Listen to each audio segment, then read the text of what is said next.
Welcome friends, MPSC education या YouTube चॅनलवर तुमचं सर्वांचं स्वागत आहे. मित्रांनो, आजच्या व्हिडिओ टॉपिकमध्ये आपण राज्यशास्त्र म्हणजे पॉलिटिकल सायन्समधले महत्त्वपूर्ण असे दोन टॉपिक घेऊन आलो आहोत. त्याच्यातला पहिला टॉपिक म्हणजे राष्ट्रीय मानवाधिकार आयोग NHRC, दुसरा म्हणजे 1833चा चार्टर ॲक्ट. असे दोन जे महत्त्वपूर्ण टॉपिक आहेत ते आपण MCQ द्वारे कंप्लीट पूर्ण पाहणार आहोत. त्याच्यामुळे याच्या बाहेर काही क्वेश्चन जाणार नाही. त्याच्यामुळे हा व्हिडिओ तुम्ही नक्की स्किप करू नका, पूर्ण लक्ष देऊन ऐका. बघा, पहिला क्वेश्चन आहे, राष्ट्रीय मानव अधिकार आयोग NHRC संबंधी खालील विधानावर विचार करायचा. तर बघा, पहिला पर्याय, याची स्थापना संयुक्त मानवाधिकार परिषदच्या तत्वानुसार केली आहे. दुसरा बघा, मानवाधिकार समस्यांच्या चौकशीसाठी यांच्याकडे एक स्वयं कर्मचारी चौकशी दल आहे. तिसरं बघा, हे केवळ 1 वर्षापेक्षा कमी कालावधीत घटित मानवाधिकार उल्लंघन घटना यांची चौकशी करू शकते. तर बघा, या तीनमधलं वरीलपैकी कोणते विधान सत्य आहे? पर्याय बघा, केवळ 1, नंतर केवळ 1 आणि 2, तिसरा आहे केवळ 2 आणि 3, चौथा आहे केवळ 1, 2, 3, 4. याचं योग्य उत्तर आहे मित्रांनो ते आहे केवळ 2 आणि 3. याच्या चौकशीसाठी, जे मानवाधिकार समस्या चौकशीसाठी यांच्याकडे काय आहे, एक स्वयं कर्मचारी चौकशी दल आहे. म्हणजे यांच्याकडे एक प्रकारचं लोक आहेत, त्यांच्याकडे ते चौकशी करण्यासाठी ठेवलेले आहेत. नंतर हे केवळ फक्त 1 वर्षापेक्षा जे कमी कालावधीत घडणार आहे मानवाधिकारात जे उल्लंघन घटना आहेत त्या चौकशी करू शकते. 1 वर्षापेक्षा जास्त नाही. आपण ते स्पष्टीकरण पूर्ण पाहणार आहोत. हे मानवाधिकार काउन्सिल बघा, हे मानवाधिकाराचा लोगो आहे NHRCचा आपल्या भारतातील. तर स्पष्टीकरण बघा, राष्ट्रीय मानवाधिकार आयोग हे काय, वैधानिक संस्था आहे. संविधानात्मक आहे का? नाही, वैधानिक संस्था आहे, एक कायद्याद्वारे स्थापन केली. नंतर स्थापना याची झाली 1993च्या एका संसदद्वारे. संसदेने काय केलं होतं, एक अधिनियम पास केला, त्याद्वारे याची स्थापना झाली आहे. त्याचं नाव होतं मानवाधिकार संरक्षण अधिनियम 1993. तर बघा, राष्ट्रीय मानवाधिकार पाशी काय आहे, जे मानवी अधिकार उल्लंघन होते त्या घटनेसाठी एक स्वयं चौकशी दल आहे. नंतर आयोग काय करतं, 1 वर्षापेक्षा किंवा 1 वर्षाच्या आतील ज्या मानवाधिकार उल्लंघन घटना घडतात तर त्या घटनांची चौकशी करण्यासाठी आहे. 1 वर्षापेक्षा जास्त कालावधीच्या घटना जर असतील तर त्या यांच्याकडे येत नाही. यामध्ये 2006 मध्ये दुरुस्ती करण्यात आली होती. याच्यामध्ये सदस्य आहेत बघा, 1+4 असे एकूण 5 सदस्य आहेत, जे अध्यक्ष 1 आणि इतर 4 सदस्य. जे अध्यक्ष आहे बघा, हे सेवानिवृत्त मुख्य न्यायाधीश पाहिजे सर्वोच्च न्यायालयाचे. म्हणजे 2 आहेत बघा इतर, तर मानवाधिकार संबंधी यांचा अनुभव पाहिजे. आणि जे इतर 2 आहेत बघा, एक अध्यक्ष झाल्यानंतर हे 2 मानवाधिकार संबंधी पाहिजे. आणि जे 2 आहेत ते एक तर उच्च न्यायालयातील मुख्य न्यायाधीश पाहिजे किंवा सर्वोच्च न्यायालयातील मुख्य न्यायाधीश किंवा न्यायाधीश पाहिजे. बघा, जे अध्यक्ष निवड आहे बघा या राष्ट्रीय मानव अधिकार कमिशन किंवा परिषदची, तर याची जी अध्यक्षाची निवड ही एका समितीद्वारे निवड होते. त्यामध्ये पंतप्रधान असतात, लोकसभा अध्यक्ष असतात, राज्यसभा उपसभापती असतात, सभापती कोण असतात, तो उपराष्ट्रपती असतात. त्याच्यामुळे राज्यसभाचे उपसभापती घेतले.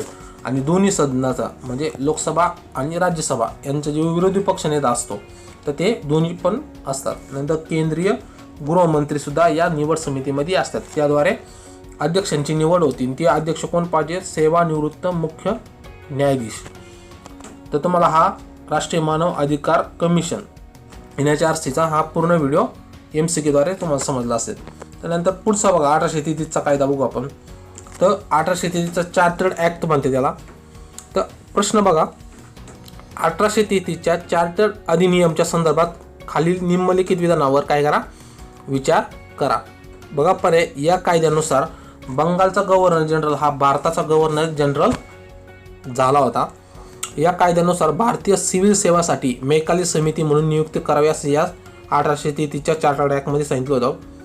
तिसरं म्हणजे ब्रिटिश सरकारने ईस्ट इंडिया कंपनीकडून वित्तीय व्यवहार स्वतःकडे घेतला होता. तर वरील सर्व विधानांमधील कोणते विधान सत्य आहे?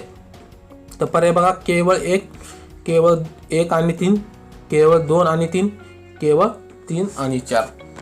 तर बघा, याचं योग्य उत्तर मित्रांनो ते केवळ 1 आणि 3 आहे, जे 2 नंबरचं आहे बघा. तर मी तुम्हाला ते सांगणार आहे कसं आहे.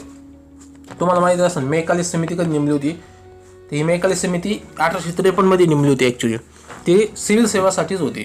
आणि हे पहिलं बरोबर आहे आणि तिसरं बरोबर आहे. आपण स्पष्टीकरण पूर्ण एकदा बघू आणि 1833चा ॲक्ट पूर्ण पाहू काय. त्यानंतर बघा, स्पष्टीकरण हे आहे ईस्ट इंडिया कंपनीचा लोगो. हे विल्यम बेंटेक. नंतर बघा स्पष्टीकरण काय 1833च्या कायद्याचं. या कायद्यामुळे काय झालं, 1833चा कायदा म्हणतो जो चार्टर्ड ॲक्ट 1833 मध्ये आलता. या कायद्यामुळे बंगालचा गव्हर्नर जनरल हा भारताचा गव्हर्नर जनरल झाला होता. म्हणजे पहिला प्रश्न ओके. या कायद्यामुळे काय झालं, सर्व नागरिक आणि सैन्य अधिकारी यामध्ये उल्लेखित केले होते. विल्यम बेंटिक हा भारताचा पहिला गव्हर्नर जनरल झाला होता. विधान 2 नंबरचं का चुकीचं आहे, कारण भारतीय सिव्हिल सेवा वर जी मैकाली समिती नेमली होती ती 1873च्या चार्टर्ड ॲक्टनुसार झाली. 1833च्या नाही तर कधीच्या 1853च्या.